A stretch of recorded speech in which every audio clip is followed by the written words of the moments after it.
Oh, let's dance, dance, you and I. Move your body to the sky.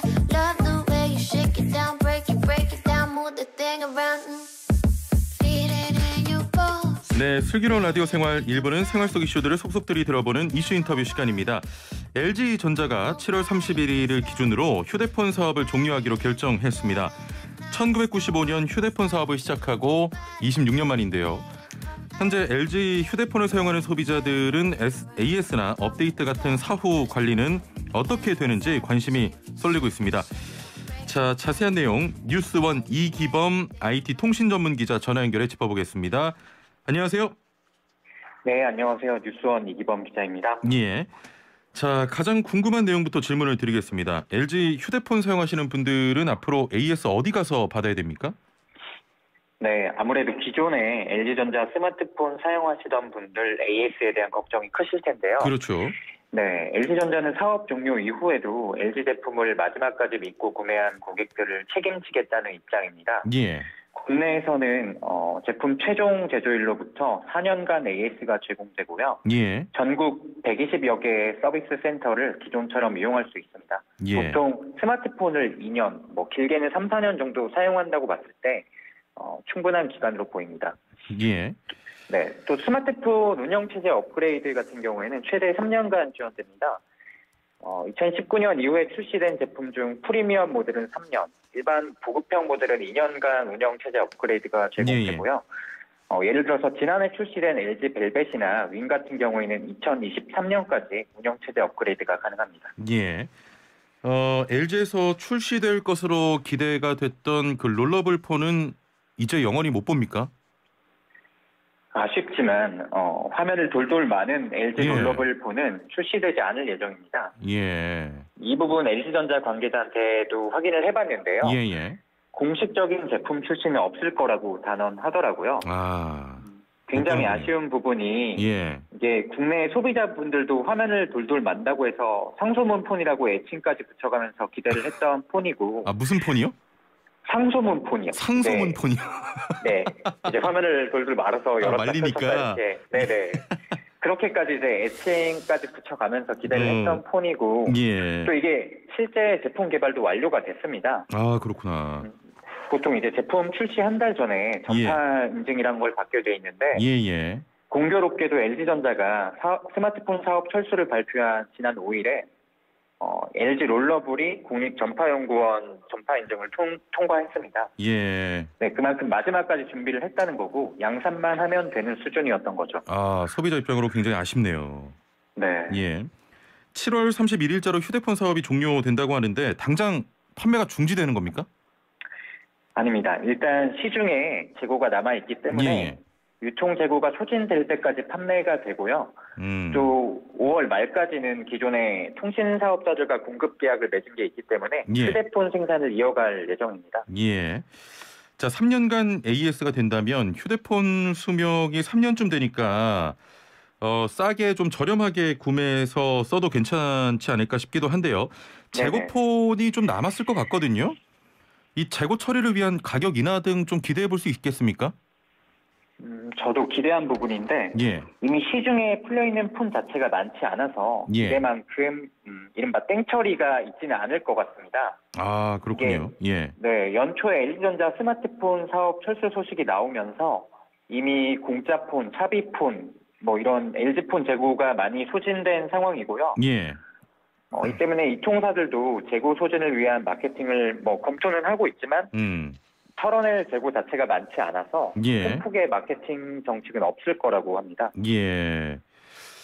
저도 과거에 통신사에서 근무를 했기 때문에 상황을 좀 압니다만 네네. 그 LG 스마트폰 같은 경우가 애플이나 삼성전자에 비해서 조금 저렴한 폰들이 있지 않았습니까? 그렇다 그렇죠. 보니까 조금 시장 점유율이 그래도 좀 있었잖아요. LG 스마트폰이요. 네, 중저가 폰을 좀 다양하게 냈었고 예. LG전자 스마트폰 점유율이 국내에서는 삼성, 애플 다음으로 3위 정도고 점유율 자체는 13% 정도 됩니다. 아, 13%나 됩니까? 네네. 예예. 그래서 국내에서는 이제 3위를 기록했었고 북미에서도 나름 잘 팔렸는데 예. 약 10%의 점유율로 애플, 삼성에 이어서 3위를 차지했습니다. 그리고 또 중남미에서도 삼성, 모토로라, 샤오미 이어서 4위 정도 수준이었고요. 예. 이게 전 세계적으로 봤을 때는 약 2% 점유율로 9위를 차지하고 있습니다. 그 LG가 과거 그 피처폰으로 부르던 시절 굉장히 네. 강세였습니다. 저 같은 경우도 그 초콜릿폰도 쓰기도 했었는데 스마트폰 시장으로 오면서 좀 상황이 안 좋아진 겁니까? 네, 스마트폰으로 넘어오기 전 피처폰 시절엔 LG전자가 말씀하신 것처럼 잘 나갔습니다. 예. 네, 말씀하신 초콜릿폰도 그렇고 샤인, 시크릿 이런 고급화 브랜드 블랙라벨 시리즈라고 했었는데요. 그렇죠. 그걸 내놓으면서 전성기를 맞았었고요. 예. 또 당시 글로벌 시장 점유율도 노키아, 삼성에 이어서 3위를 기록했었습니다. 예. 그리고 명품 브랜드 프라다랑 협업해서 내놓은 맞아요. 프라다 폰도 반응이 좋았었고요. 기억납니다. 프라다폰. 네. 그런데 이제 2007년에 이제 아이폰이 나오면서 피처폰에서 스마트폰으로 넘어가는 흐름을 짚지 못해서 고전을 산 거죠. 예. 이게 피처폰이 너무 잘 나간 게 오히려 결정적 순간에 오판을 하게 된 원인으로 분석됩니다. 네. 스마트폰으로 넘어가는 그 시대 때 조금 착오가 있었군요. 그렇죠. 예. 그때도 이제 피처폰이 워낙 지금 잘 되고 있었으니까 당시에. 예. 그러다 보니까 스마트폰으로 넘어가는 흐름을 좀 그 당시에 못 짚었던 게 있었고 또 스마트폰을 내놓으면서도 이제 초반에 과거 피처폰 시절의 다작 전략을 고수하면서 플래그십 고가 라인업이 좀 약하다는 평가를 받았었고요. 예. 또 이후에는 제품 품질 문제가 불거지면서 소비자 신뢰를 많이 잃었습니다. 그리고 단통법으로 이제 얼어붙었던 시장 분위기도 영향을 미쳤고요. 예. 결국에 2015년 2분기부터 지금까지 23분기 연속 적자, 누적 적자 5조 원을 기록했습니다. 예.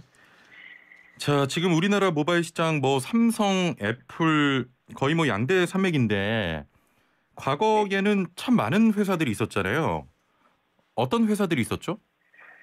네, 해외에서는 노키아가 1위 사업자였죠. 노키아. 예. 그리고 스마트폰 초창기에는 HTC 같은 기업도 이름을 알렸었고, 예. 그리고 다들 잘 아시는 레이저폰으로 유명했던 모토로라도 지금도 명맥을 이어가고 있지만 사업 규모가 많이 축소된 상태고요. 그리고 쿼티 자판으로 매니아층을 모았던 블랙베리는 지난해 스마트폰 제조랑 판매가 중단됐습니다. 중단이 됐습니까? 예. 네네. 예. 그리고 국내에서는 펜텍이 2016년 스카이 펜텍. 네. 예. 2016년 스카이 아임백이라는 제품을 끝으로 공중 분해가 된 상태고요. 예. 우리 기자님께서는 피처폰은 기억나는 좀 모델이 있으십니까? 옛날에 썼던 거나? 저는 제가 썼던 폰이 사실 제일 첫 폰이 LG 폰이었어요. LG 폰. 네. 예. 그게 샤인이라고 해서 겉에가 이제 초콜릿 폰 다음에 나왔던 폰 정도로 기억을 하는데 겉에가 이제 메탈 재질로 돼서 되게 반짝반짝였던 그런 폰입니다. 예. 네. 제가 옛날에 썼던 거 가장 기억 남는 거 이름만 들어도 알 텐데 스타텍이라고 있었습니다. 모토로라. 네. 좀 나이가 어리신 것 같은데요? 네. 알긴 압니다. 자, 그 당시에는 노키아도 있었고 말씀하신 대로 블랙베리, HTC 굉장히 많았는데 이제 아무래도 사업들이 많이 좀 접었습니다. 많은 회사들이. 이용자의 혼란 없이 사업이 마무리가 잘 됐습니까? 당시에? 네, 국내 기준으로 말씀을 드리면 펜텍 같은 경우에는 AS 서비를 유지를 했었습니다. 네, 그런데 스마트폰 사업을 주력으로 하다 보니까 사업이 접히면서 서비스 센터도 많이 줄어서 아무래도 소비자 불편이 있었고요. 네, 반면에 LG전자 같은 경우에는 스마트폰 사업뿐만 아니라 생활가전 사업을 하잖아요. 그러다 보니까 서비스 센터가 줄어들고 하는 불편은 없을 것 같습니다. 아니 그렇게 이제 사업이 마무리가 됐다가 다시 모바일 사업으로 좀 돌아와야겠다 이런 시도는 없었습니까, 과거에? 네, 노키아 같은 경우에는 2013년에 휴대폰 사업을 매각하고 무선 네트워크 사업에 집중을 했고요. 그리고 블랙베리는 소프트웨어 서비스 기업으로 돌아섰습니다. 펜텍 같은 경우에는 2014년 법정 관리까지 들어갔다가 재기를 노리면서 2016년에도 다시 스마트폰 신제품을 냈었는데요. 예. 하지만 시장 반응이 예전 같지 않으면서 결국엔 공중 분해가 됐고 또 스마트폰 시장이 지금 포화 상태고 예. 시장 구도가 고가 제품은 뭐 애플, 삼성 그리고 중저가 제품은 중국 제조업체로 이렇게 고착화된 상황에서 예예. LG전자가 다시 스마트폰 사업을 할까 이런 가능성은 좀 희박해 보입니다. 예. 그 펜텍이 베가 시리즈가 펜텍이었죠 과거에. 그렇죠. 베가 예. 시리즈가 좀 스마트폰 초창기 때 잘 나갔었죠. 좀 그래도 나갔던 것으로 기억을 하는데. 네네. 예. 자, 좀 중요한 질문 드려보겠습니다. 국내 경우에는 안드로이드는 삼성이 거의 독점될 구조가 LG가 빠졌기 때문에 그럴 가능성이 있고 네. 소비자 입장에서는 가격 경쟁이 약해져서 그렇지 않아도 비싼 이 스마트폰을 경쟁사가 없다 보니까 더 비싸게 사게 되는 것 아니냐 이런 걱정이 사실 있거든요. 소비자 입장에선. 네. 이 부분 어떻게 보십니까? 지금 스마트폰 거의 뭐 150만 원 정도 하잖아요. 그렇죠. 아무래도 지금 LG전자가 사업을 철수하면서 예. 국내에서는 삼성전자가 LG전자 점유율을 대부분 흡수할 것으로 예상되는데요. 예. 삼성전자 점유율이 70%에 육박할 거라는 전망도 나옵니다. 예. 그래서 아무래도 다양한 제품이 있고 그렇죠. 경쟁이 있어야 예. 소비자 가격 선택권이 넓어질 수 있고 예. 또 이런 면에서 소비자들의 스마트폰 구입 부담이 좀 증가할 거라는 전망이 나옵니다. 또 보조금을 책정하는 이 통사들 입장에서도 삼성전자랑 교섭력이 떨어질 수밖에 없고요. 예. 자, 가격이 더 올라가는 건 아닌지 걱정이 되고. 네네. 최근 중국산이나 해외 브랜드를 좀 직구해서 사용하시는 분들도 계시거든요. 네. 이런 브랜드가 국내로 본격적으로 진출할 가능성은 없겠습니까?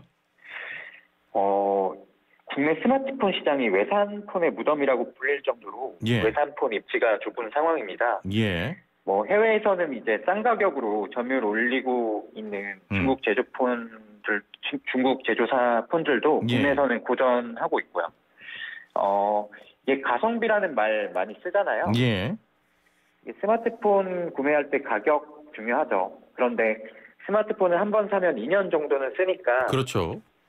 결국에 제품에 대한 신뢰도, 이미지, 브랜딩 이런 게 중요한데 중국 제품은 그런 면에서 아직 국내 소비자들한테 많이 외면받고 있고 예. 또 유통망을 뚫거나 서비스 센터 확대 등에서 좀 어려움을 겪고 있습니다. 예. 네, 샤오미 같은 업체가 좀 고군분투 중이긴 한데 국내 시장에서 아직 뭐 의미 있는 시장 균열을 내진 못하고 있고요. 예. 앞으로도 스마트폰 제품에 대한 그런 브랜드 이미지를 끌어올리지 못하면 앞으로도 이런 외산폰의 국내 무덤이 시장 계속 진출은 된다. 예. 무덤이 계속 될 것 같습니다. 예, 알겠습니다. 자, 오늘 말씀 여기까지 듣겠습니다. 감사합니다. 네, 감사합니다. 네, 지금까지 뉴스원의 이기범 IT 통신 전문 기자와 함께했고요.